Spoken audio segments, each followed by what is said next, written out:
Mr. Biffo and the Spoiled Ballot. Once upon a time there was a very good boy called Mr. Biffo who was having a lovely dream in his bed while asleep, and then he woke up and began his day, and there was no poo anywhere whatsoever this time upon his rising, which was one of the many reasons he had recently regained his very good status. Anyway, Mr. Biffo ate his breakfast of bran flakes and all bran and prunes all mashed up in a big bowl with milk on, and washed it down with a big mug of hot bitter coffee. He saw that it was June the 8th, 2017, and as he was a very good boy, this meant he had to complete his democratic duty and go and vote for one or more political parties, but this time for real, not by doing poo like the dream he had that time. "Oh boy, it's nice that one of these events is not a dream for a change," he said to nobody in particular, and pulled on his funky brown shoesies and did up the shiny buckles.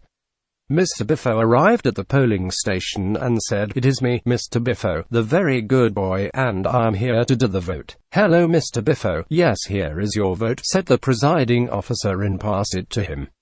Mr. Biffo was very excited and looking forward to voting Conservative like he had always dreamed of doing, because fuck the poor, and walked into the voting booth where a long, soft poopy poo slowly pushed its way out of his sphincter and dropped down his leg onto the floor. Mr. Biffo had nothing other than his ballot paper to do anything about it, so he rolled up the poo in the paper like the world's worst possible satire on the democratic process, and asked the presiding officer if he could have another ballot paper as he'd spoilt it. The presiding officer had seen it all before and placed the turd cigar into the bin specially set aside for the purpose, and passed another ballot paper to Mr. Biffo.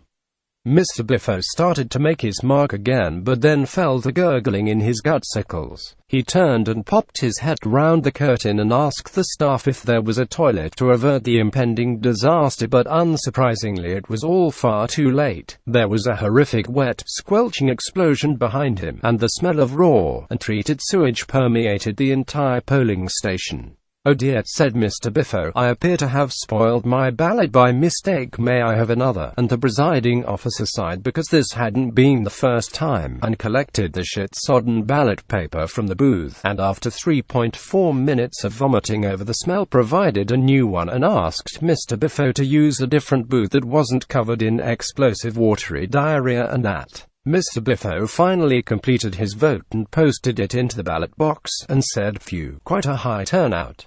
"Get out," said the presiding officer. "No need to ask what your view of my antics are for an exit poll," Mr. Biffo said, and then he woke up with a start, because actually it had all been a dream within another dream, and he was in a police cell after being arrested for toilet terrorism at a polling station.